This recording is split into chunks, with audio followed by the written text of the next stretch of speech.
Okay, welcome everyone. This is the first episode of the podcast and the new YouTube show, Cory Means Business. We're going to be talking today about something that I know is on everybody's minds, which is the coronavirus and how is it going to impact your business. Obviously, this is going to have a major impact on a lot of businesses, big and small. My primary focus, as you all know, is small businesses. When I say small businesses, I mean businesses with less than 500 employees. Above that, obviously, we're talking about really big businesses, and they're going to be treated differently by the government than the small businesses are. So I really want to focus on how your small business can kind of cope and prepare with the coronavirus and its effects, and exactly what's going to have happen for us here.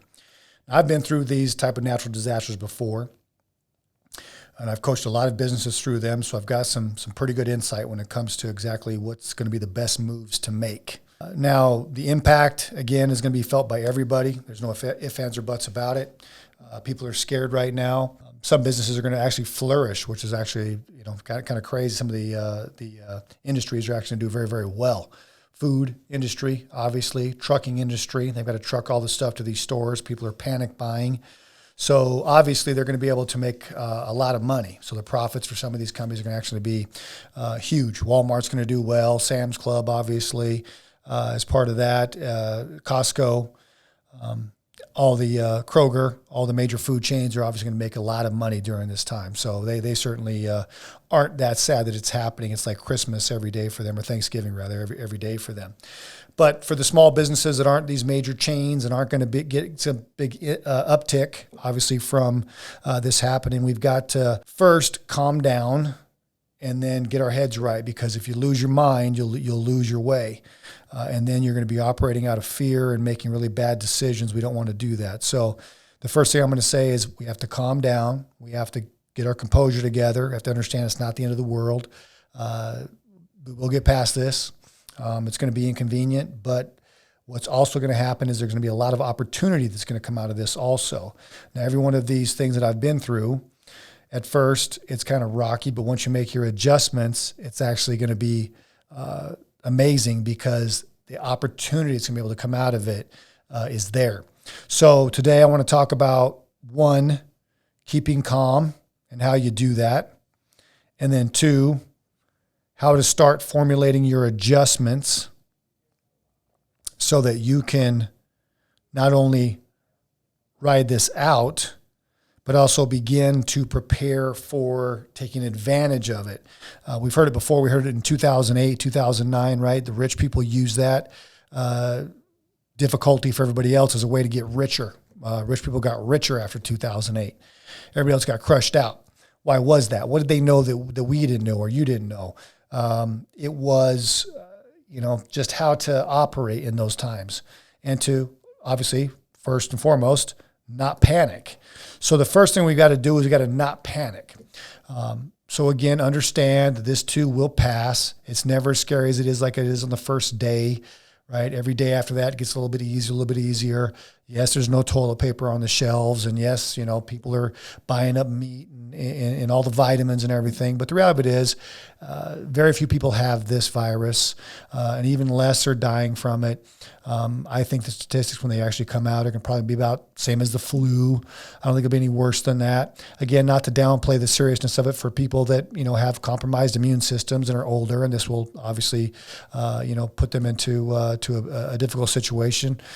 Certainly want to have our thoughts and prayers go out for those people. But at the same time, for the vast majority of everybody, it's going to be either no symptoms, asymptomatic, or it's going to be mild, to say the least. And for the vast majority of us, no one will ever even get it. So better just to keep calm and just understand that, again, we'll get past this. And once you have that calmness about you, and stop the panic and don't buy into the media hype of it. The media got to understand their position. They're a business. The media is a business. They're loving this. They're loving the fact that we're all watching news channels 24/7. They love it. They're charging more for their commercials.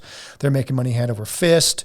The pundits that are on there are loving the fact they're getting TV time. They love the fact that they're more relevant now. So there's tremendous incentive for the media to be playing this up and not playing it down.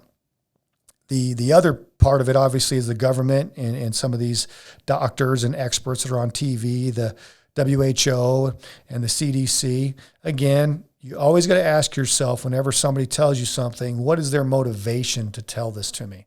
Again, understand that these are career people, right? They've actually been living for this. They've been hoping for it. The leaders in the CDC and the WHO, they love pandemics. I mean, they literally have dreams about it. Again, I don't think they're psychopathic in any way. It's just this is what they've been preparing their whole lives for. They feel needed. They feel wanted. They feel important. They feel relevant. So, yeah, they're going to relish in it. And as that plays out, and they get interviewed, of course, they're going to, play it up the doom and gloom because guess what? They want to be interviewed again in a little bit. And they want to err on the side of caution. We can't blame them for that. They don't want to say, oh, don't even worry about it. And then obviously it gets worse than they predict and they look bad. So if they predict it to be worse and then it's less, then they look good. If they don't, well, then obviously they'd be held accountable for it. So understand where the bias is coming from when you get your information about it. And then again, that'll help you to kind of keep a cooler head about it and keep calm so that you can maneuver properly, right? So the second thing then is, well, what adjustments do you need to make, right? Well, since we know we're not panicking, what adjustments do we want to make? We're going to make adjustments that are going to set us up not only so that we have a less of an impact, but also so that we start to position ourselves for what's going to be the rebound and mass opportunity. So some businesses are going to have a tougher time adjusting than others. I mean, obviously the service-based business is going to be hit the hardest. Restaurants, bars, hotels, things like that are going to be hit. Travel is going to be hit the hardest, but they are going to get priority when it comes to the SBA loans as well. For the cash infusion that the government's going to do, they're going to be able to get loans to do that. So if I was them, what they should do is they should just, probably close it down. If they want to do some takeout, they can. If not, then again, I don't really see that as a money maker. Might be better just to furlough everybody and get everybody off of payroll and shut down the lights and all the expenses and just ride it out. When it does bounce back, they're going to be able to get that money and then reopen, and then again, it won't be that bad. Other businesses that aren't going to be able to get that kind of priority because you weren't, quote, as affected by it, right? You got to be a little bit more strategic when it comes to your adjustments. One of the things I'm adjusting in my business, and I'm just, again, taking my own advice, obviously, is I'm making sure that everything is high and tight. Whenever things get a little tough like this, what you want to do is you want to just go ahead and make sure that your processes, your procedures are a little more streamlined. If there's any adjustments you can make to get things a little more efficient, absolutely do it. Take the time, dial in your people. Again, talk to them, let them know that, you share some of their anxiety over it. But again, keeping calm and just moving forward is the better way to do it. Don't buy into the media hype. And again, just make sure that the adjustments are being made to where we can maximize cash flow right now and not lose as little business as possible.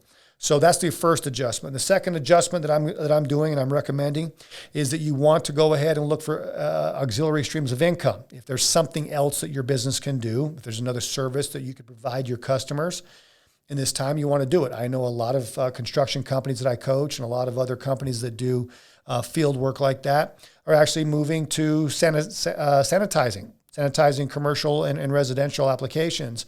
They're actually, instead of doing the regular work they do, they're actually doing sanitizing right now, which everybody's in high demand for. So that's another way to then take another thing that you could do or take what you normally do and make a slight adjustment to it and then still monetize it for what's needed right now. So look for that within your business. What more can you offer your customer base, or how differently could you deliver your goods or services that's going to be deployable in this time, where people aren't going to be so worried about it. If you normally to work inside, offer to work outside. If you're a contractor or construction, you normally do remodeling within the buildings. Offer to do outside work, where again there's no chance for spreading the virus. We can keep this social distancing thing we keep hearing about. So you just got to get creative. Again, make adjustments. Get creative. Keep revenue streams going. Batten down the hatches, and then again, think of different ways that you can adjust your business to where you can still make money. And it's not just for you making money, but if you have employees, obviously, you want to keep the paychecks going. It's imperative, obviously, that we bolster the economy as much as we possibly can so it doesn't take as big a hit. And certainly you don't want to put yourself in the red and get behind in your bills or have your employees get behind in their bills either. So you have to make, again, the adjustments to keep cash flow going for those businesses that aren't going to get the priority from the SBA. Now, also, too, another thing, and again, I encourage everybody to do this, you want to go ahead and look over your commercial insurance. Now, a lot of people have this, and they don't even know they have it. They have the catastrophe coverage, where if there's something like this, a natural disaster or a catastrophe happens, you have the ability to get your revenue covered. I was talking to an insurance buddy of mine last night, and he said a lot of businesses have this coverage, don't even know they have the coverage, where if something like this happens, the part of the policy will kick in that will have them cover whatever the revenue losses are, sometimes even up to 18 months. So again, I encourage everybody to check for that as well with your insurance agent, as well as with your policy to see if you have that kind of coverage. If you do, fantastic. It's going to be a big help. And if you don't have it, then obviously we've got to make these other adjustments. We just got to get the ship high and tight, not panic. And we have to look to change what we do a little bit to accommodate our customer base so that we can continue to deliver, continue to make money so that we don't drop the revenue streams too bad and we don't, again, leave our employees out in the cold. So those are the adjustments that really are going to help you to navigate this. Moving on to the third thing, right? So the third thing is how do we set ourselves up for the opportunity that's going to happen? And this is why after 2008, 2009, myself and all the businesses that I coached really had an uptick. Matter of fact, I had my best years in 2009 and 2010 because I actually made these adjustments when it got rough. And then I came out of it when things started to turn, and I was better positioned to be able to expand and to grow. So what are the opportunities? Massive growth. When times are good, it's easy to grow. Okay. When times are bad, people feel it's impossible, but really it's not. Again, what it comes down to is it comes down to making the adjustments. Now, while we're having this tough time, I'm encouraging you, make the adjustments in your business to be able to get rid of the fat, get some of your processes and procedures higher and tighter. Again, get more efficient at what you do. Look for some cost savings with regards to any waste that might be going on or any excess that might be going on. Maybe some computer programs you no longer need or updated, or making sure that users are eliminated that are no longer relevant. Maybe some of the subscriptions that are creeping in on your credit cards that you haven't taken the time to get rid of, even though you don't use the good or service anymore. Do those things now, so that as we start to come out of this and becomes the initial rebound the economy's going to feel, you're going to have made all the adjustments and gotten a lot more efficient in what you do. Also, as part of the adjustment process, when we think about how to create new streams of income within the business or how to make adjustments to how we deliver, those things are now going to be deployable in the rebound. So the increased efficiency, the cutting of the fat, the getting things higher and tighter, along with looking for those extra revenue streams that maybe we were overlooking initially that now we have found because things got a little tighter, we can now deploy those things as the rebound comes. And what this will lead to is a much higher profitability. Now, maybe your gross sales won't quite be back up to what they were, but that's going to be fine because the increased efficiency and the extra streams of revenue that we found and the adjustments that we made during the tough times are going to increase the profitability. And at the end of the day, it doesn't really matter how much money you bring in. It's not about a gross revenue or gross sales number. It's more about the profit number.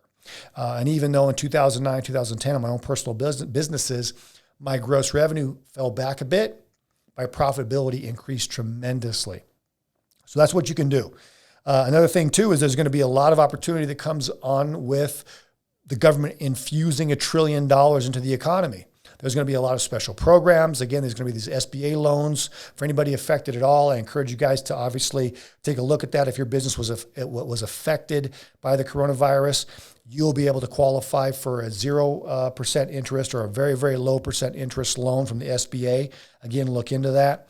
That's going to help you to get some cash together so that as we come out of this and we start the rebound here in another 30 days or so, you're going to be positioned, again, to take full advantage of the adjustments you're making now.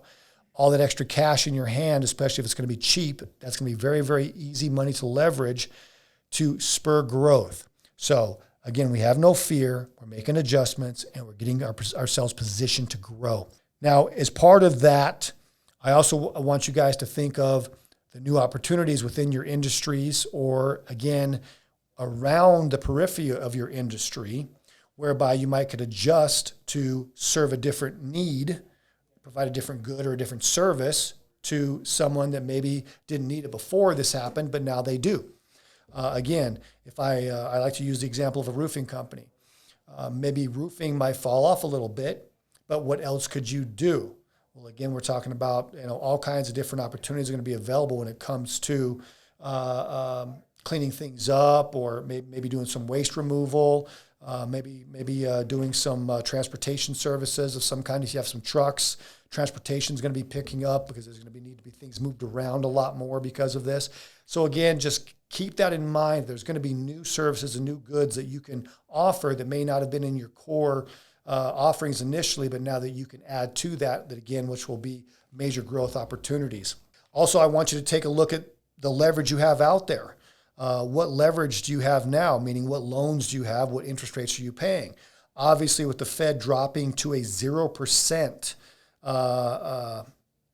overnight rate to the banks are going to start deploying money, and they're going to be encouraged, obviously, to do so at very low interest rates. So what should you do? Refi everything. Refi your house. Refi your cars. Refi your equipment. If you have some equipment paid off, you might even want to go ahead and take out some financing on it so you can get a bunch of cash. So again, we can take advantage of the opportunities that are going to come out. Because if you have a lot of cash on hand, well, now you can make adjustments. Let's just say again, you have a company and you normally don't offer a certain core service or good, but because of opportunities that are going to present themselves, you could, if you had the ability to retool, meaning you could make the adjustments necessary to your equipment or your personnel, okay, or your facility to be able to start doing a different good providing a different good or doing a different service. If you have the money available, well, then retooling is easy and quick, and now you can get on to making money doing something else. What's never an option is to sit there in fear, in panic, doing nothing, making no adjustments, and just waiting to be hit. Okay, I watched a lot of businesses do that in 2008 and 2009. Don't be one of those businesses. Again, keep calm, make your adjustments, get high and tight, and get ready to grow. So again, deleverage your bad loans, get them refinanced, again, across the board. Credit cards. I mean, again, these low interest rates are going to go forward for everybody. They're going to go forward for credit cards. They're going to go forward for housing, cars, equipment. Again, this new equipment you'll need if you're going to retool or if you're going to offer new services or provide new goods. The money to be able to do that with is going to be ridiculously cheap if you mind your P's and Q's right now. If you panic and stand still, you're going to get run over. I always compare this to the idea of obviously standing in the middle of the street, or you're crossing the street and a bus is coming, right? And you see the bus that's about to run you over and you don't know what to do, right? Now, you could jump left, you could jump right, you could get down, you could try to jump over the bus, but most people, you know what they do? They freeze. And what happens? The bus runs them over. People, when they don't know what to do, they freeze. And that's when they get run over. So what I'm asking you to do, and what this podcast and YouTube show is about today, is don't let the coronavirus freeze you. Because if you do, it's going to run you over and it's going to get bad. So remember, keep calm. We're not going to panic. We're going to understand there's adjustments to be made. When things like this happen, let's get more efficient. Let's get things higher and tighter.